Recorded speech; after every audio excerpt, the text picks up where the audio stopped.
Dans le contexte du projet d'appui à la lutte contre la traite des êtres humains dans les pays du Golfe de Guinée, lancé en novembre 2013, Plan Togo, avec le soutien de l'ambassade de France dans notre pays, a réuni ce matin les organisations de la société civile et les responsables des centres d'accueil des victimes de ces fléaux pour un atelier d'orientation. Ils devront s'approprier le projet et partager aussi par la même occasion les meilleures pratiques en matière de lutte contre la traite des humains. Christine Pétikialoudet pour le compte rendu. La traite des êtres humains, un phénomène qui désigne le recrutement, le transfert, le transport, l'hébergement de personnes par la menace ou le recours à la force aux fins d'exploitation.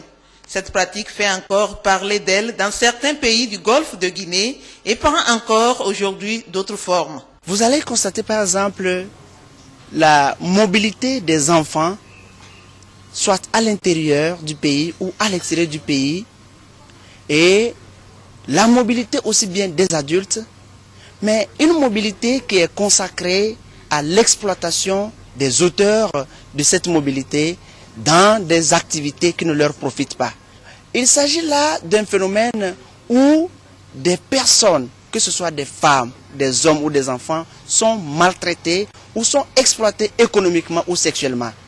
Pour freiner ce phénomène, le projet d'appui à la lutte contre la traite dans les pays du Golfe de Guinée a été lancé en 2013. Il vise le renforcement des mécanismes de coopération régionale, puis des capacités nationales. Les acteurs concernés s'approprient ici leur projet et les meilleures pratiques en matière de lutte contre la traite. Durant cet atelier, nous aurons à expliquer le projet aux bénéficiaires qui sont nos organisations et centres, et nous aurons aussi à discuter des formations que nous leur proposons dans le cadre de ce projet, et nous aurons aussi à repartir ces organisations par formation.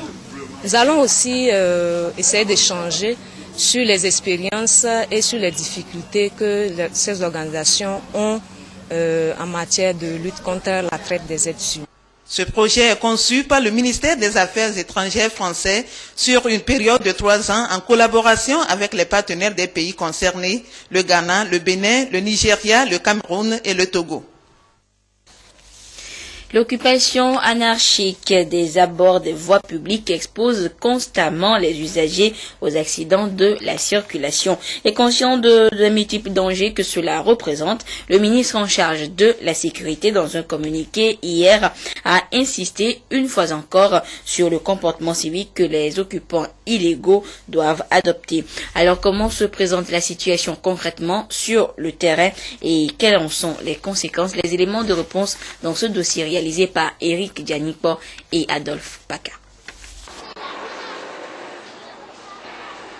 Sur les trottoirs et aux abords des routes à Lomé, voici le spectacle qui s'offre régulièrement.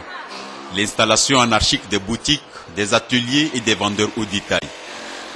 Au terminal du Sahel, dans le quartier Zongo, les routiers n'hésitent pas à encombrer les voies publiques en lieu et place de l'espace aménagé pour eux. Cette pratique peu orthodoxe dans la plupart des villes au Togo et en Afrique n'est pas sans conséquences. On voit que c'est pas bon. Parce que les gens, ça cause des accidents trop. Moi-même, la dernière fois j'étais au volant, j'ai pris ma voiture pour contourner d'ici et rentrer chez moi. Eh bien, il y a eu un accident juste là parce que les gens se sont arrêtés et que un émigrant aussi, au lieu de s'arrêter, rentrer dedans. Je sais que l'occupation de l'anarchique, de ces emplacements-là, ce n'est pas bien. C'est une réalité que cette situation a toujours laissé derrière elle des grincements de dents au niveau des occupants comme au niveau des usagers. C'est le cas de Zangira. Le 21 avril passé, une femme a été ramassée par un camion. La femme a été installée au bord de la voie publique. Et le véhicule l'a ramassée au niveau du marché, dans le marché. Mais elle s'est installée aux abords de la voie publique. Et le jour-là, elle a été ramassée par un véhicule vidangeur et actuellement, elle est décédée. Et pourtant, les espaces de circulation prévus aux abords des voies publiques ont une importance capitale et des limites à respecter. Au-delà de 1,50 m, c'est la voie publique. Donc ce qui veut dire que personne ne doit occuper une rue qui passe devant sa maison au-delà de 1,50 m. Sinon c'est un encombrement illégal et qui est source d'accidents. Des boutiques bien achalandées sortent de leur espace et au niveau des marchés, les places se discutent plutôt à l'extérieur des hangars. L'État a pris les dispositions nécessaires pour construire des marchés pour nos mamans. Elles doivent aller dans ces marchés-là. Le problème devient récurrent et il est décrié par les autorités publiques et administratives qui en appellent au civisme. Le communiqué du ministère en charge de la protection civile est en tout cas sans embâche. Il est temps d'en finir avec des encombrements et surtout de donner un nouveau look à nos espaces urbains. Le site du patrimoine mondial de l'humanité au Togo, Koutamakou, est inscrit sur la liste de l'UNESCO depuis 2004. 10 ans après, quels attraits touristiques présentent ce site et quelles sont les actions à mener pour sa conservation et sa sauvegarde? Les éléments de réponse toujours avec Adolphe Paka.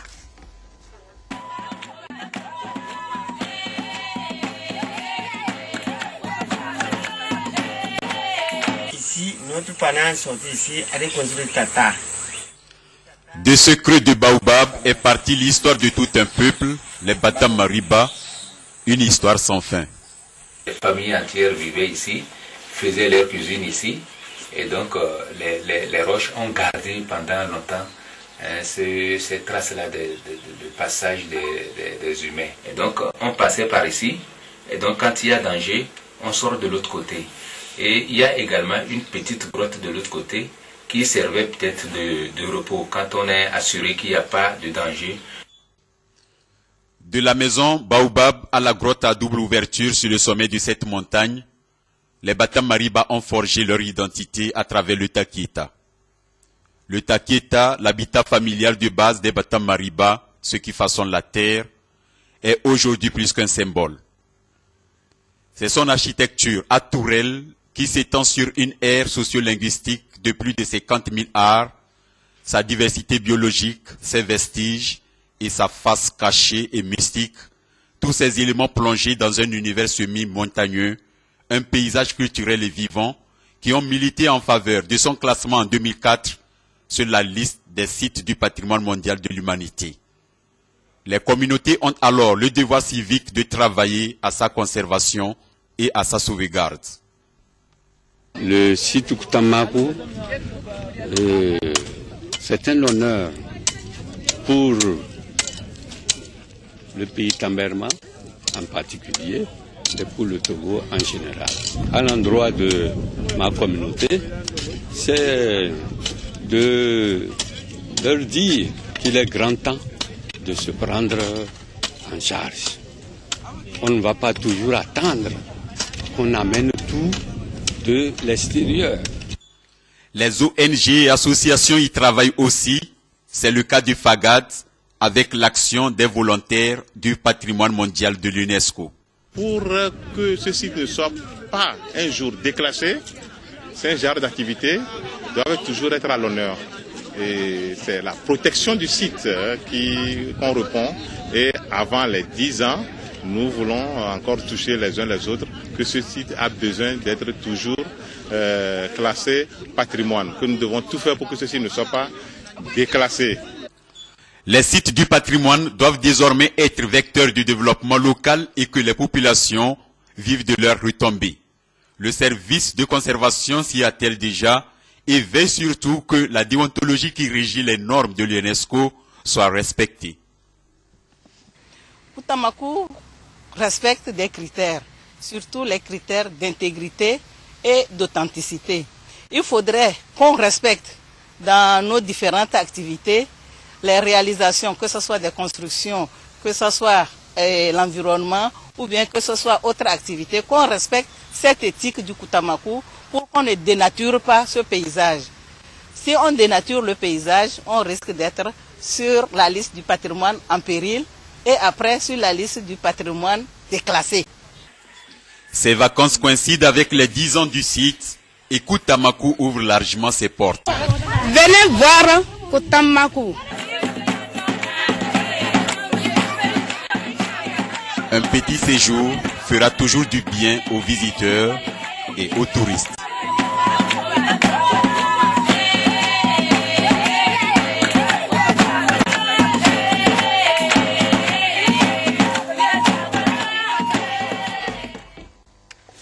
Actualité politique à présent, le collectif Sauvons le Togo et l'Alliance nationale pour le changement ANC ont tenu une conférence de presse cet après-midi à Lomé pour informer et éclairer les journalistes sur le rejet du projet de la loi relative aux réformes institutionnelles et constitutionnelles introduit à l'Assemblée nationale par le gouvernement. Silver Abdou. Le projet de loi relatif aux réformes constitutionnelles et institutionnelles rejeté par l'Assemblée nationale lors de la 14e séance plénière de la première session ordinaire est le sujet qui a fait l'objet d'échanges au cours de cette conférence de presse animée par le collectif Sauvons le Togo et l'Alliance nationale pour le changement ANC. Les différents responsables de ces groupes de l'opposition ont voulu, à travers cette rencontre, donner leur version des faits par rapport à la situation qu'ils jugent anormale. Le texte est un projet envoyé à l'Assemblée nationale par le gouvernement. Et donc, c'est le gouvernement qui doit soutenir et défendre son texte et qui, normalement, doit accepter. Ce n'est pas aux députés de l'opposition d'accepter ou de refuser un amendement proposé. Puisque s'agissant d'un projet de loi, le gouvernement envoie le texte à l'Assemblée nationale et c'est les députés, qu'ils soient de l'opposition ou de la majorité, qui proposent un amendement. Si le gouvernement qui est, je dirais, entre guillemets, propriétaire du texte, alors, ou initiateur du texte estime que l'amendement ne dénature pas son projet, il accepte. S'il estime que cela dénature son projet, il refuse. Donc ce n'est pas s'y unir avec des amendements à proposer au texte envoyé à l'Assemblée nationale par le gouvernement. Ce n'était pas aux députés de l'opposition de refuser ou d'accepter puisqu'ils n'étaient pas les initiateurs du projet de loi. Ce projet de loi a été rejeté aux 4/5 des députés à l'Assemblée nationale. Le collectif Sauvons le Togo et l'Alliance nationale pour le changement demandent au gouvernement de réagir par rapport à cet état de choses, car la limitation de mandat et le mode de scrutin qui sont issus des recommandations du dialogue n'ont pas été pris en compte. Il faut donc tirer les leçons de cette situation à l'Assemblée nationale, tout comme au gouvernement.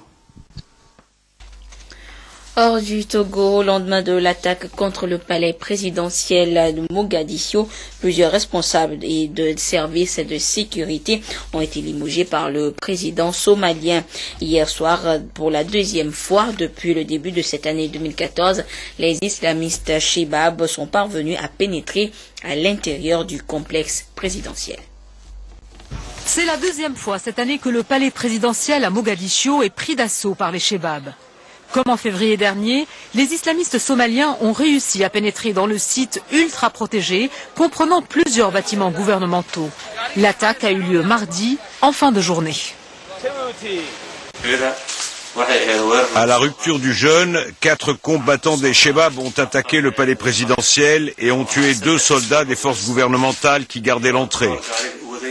Nos forces ont tué les 4 assaillants lors d'une fusillade dans le complexe.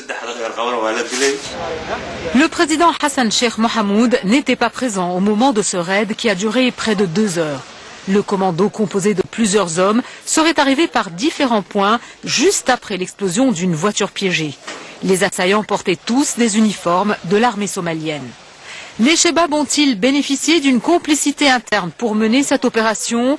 La question est sur toutes les lèvres. Aujourd'hui, le président a limogé les chefs de la police et des services de renseignement. Reste à savoir si cette mesure suffira à éviter d'autres attaques de ce genre. Les islamistes somaliens ont multiplié les actions guérilla depuis leur retrait de Mogadiscio il y a 3 ans. Aujourd'hui, 9 juillet, il y a 3 ans exactement, le Soudan du Sud accédait à la souveraineté internationale, devenant ainsi le 54e État africain. Mais 3 ans après, la situation politico-sécuritaire du plus jeune pays du monde est plus que précaire. En grande pompe, le Soudan du Sud accède à l'indépendance. Il devient le 193e membre de l'Organisation des Nations Unies et le 54e État du continent africain. Un moment d'espoir pour le peuple sud-soudanais. 3 ans plus tard, l'espoir cède la place à la désillusion. La représentante de l'ONU au Soudan du Sud accuse de corruption l'élite du pays. Elle lui attribue la responsabilité de la crise qui mine depuis près de 7 mois la plus jeune nation du monde. Ce qui s'est passé depuis le 15 décembre jusqu'à aujourd'hui aurait pu être évité. Ce qui a précédé la crise était très dangereux. Quelques-uns d'entre nous avaient prévenu que cela pourrait conduire à des violences ethniques. Depuis le 15 décembre 2013, le Soudan du Sud est déchiré par une guerre entre les soldats de l'armée fidèles au président Salva Kiir et les partisans de l'ancien vice-président Riek Machar. La guerre s'accompagne de massacres ethniques et d'atrocités.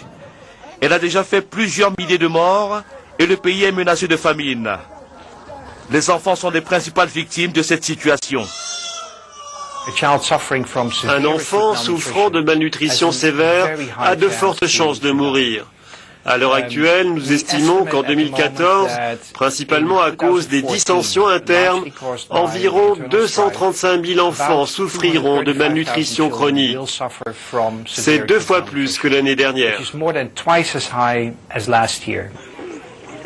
Sur le front humanitaire, comme sur le terrain politico-militaire, le tableau est bien sombre au Soudan du Sud, 3 ans après sa naissance. Le président sud-soudanais Salva Kiir appelle le chef des rebelles Riek Machar à reprendre des discussions de paix pour sortir le pays de la crise. Les fidèles de Mahomet sont en carême pour le Ramadan. Et comme toujours, les prix des denrées alimentaires ont augmenté, laissant les musulmans dans le désarroi, comme c'est le cas en Guinée. Et pourtant, avant le début du carême, le gouvernement de Conakry avait demandé aux commerçants d'éviter de prendre les consommateurs en otage. Chaque année, c'est une période redoutée des consommateurs guinéens. Sur ce marché de Conakry, en plein mois du Ramadan, les clients font grise mine. 2014 n'échappe pas à la règle. Ramadan oblige, les prix se sont envolés. Tu prépares du riz, tu prépares du bouilli, tu prépares de petits plats pour ton mari. Mais tout est cher en vie. Sucre, huile et surtout poisson et viande. Sur tous les étals, c'est la valse des étiquettes. Produits locaux ou produits importés, rares sont les denrées épargnées par ces hausses. Certains commerçants affirment ne pas avoir cédé à la tentation. Vraiment, la prix, nous, on n'a pas augmenté la prix. D'autres expliquent qu'ils ont dû répercuter les augmentations imposées par leurs fournisseurs. D'habitude, j'achète un panier de tomates 100 000 francs guinéens. Mais là, avec le Ramadan, le prix a plus que doublé. Conséquence, en cette période de fête, les familles ont dû revoir leur budget à la hausse. Pour les associations de consommateurs, c'est le gouvernement qui est responsable. Les consommateurs sont dans une situation de précarité totale, due à la démission totale du ministère du Commerce, parce que c'est le ministère du Commerce qui doit réglementer les prix. En Guinée, les prix ne sont jamais réglementés et ils sont fixés au vu consommateur. Avant le Ramadan, le gouvernement avait pourtant demandé aux commerçants et à leurs fournisseurs de ne pas prendre les consommateurs en otage. Il n'a pas été entendu. Et on revient une fois encore sur ce que l'on pourrait qualifier de cataclysme du mondial 2014. Hier, le Brésil a été purement et simplement laminé par une équipe allemande déterminée. 7-1, c'était le score. Plus qu'une défaite sportive, c'est un véritable séisme qui a ébranlé tout le Brésil. Tout au Brésil, des supporters abattus, en larmes, inconsolables. Ça n'est jamais arrivé au Brésil. On ne comprend pas. Je me sens mal, très triste. Un naufrage total. Dès la 11e minute, Thomas Müller ouvre le score pour l'Allemagne. Début du cauchemar brésilien. Miroslav Klose inscrit son 16e but en Coupe du Monde et devient le meilleur buteur de l'histoire de la compétition. 2-0 pour l'Allemagne. Et déjà des visages qui en disent long. Au milieu d'une défense brésilienne déboussolée, Toni Kroos inscrit 2 nouveaux buts. 4-0, une humiliation. À Rio, au pied de l'écran géant, certains supporters en ont vu assez. Vous partez déjà ? C'est une torture, je ne veux pas assister à ce massacre. On joue seulement la 29e minute. Sami Khedira porte le score à 5-0. Après la pause, le peuple jaune et vert attend une révolte de ses joueurs. Au contraire, il assiste à la suite du festival allemand. 2 buts d'André Schurrle. 7-0 pour l'Allemagne. En fin de match, les Brésiliens marquent enfin. Un but d'Oscar qui sauve à peine l'honneur. Et pour le Brésil, une déception qui va au-delà du football. C'était important de gagner pour le Brésil avec tout ce qu'on a vécu dernièrement, toutes ces manifestations. C'est une année d'élection nationale aussi. Être champion, ça nous aurait aidé. 7-1. La Seleção vient de subir la plus lourde défaite de son histoire en Coupe du Monde. Des générations de supporters ne sont pas prêts d'oublier. Et on le sait depuis tout à l'heure, l'Allemagne rencontre l'Argentine en finale dimanche prochain. Ainsi se referme ce journal. Merci à vous qui l'avez suivi. Passez une agréable nuit en compagnie des programmes de la mère des télévisions. À demain.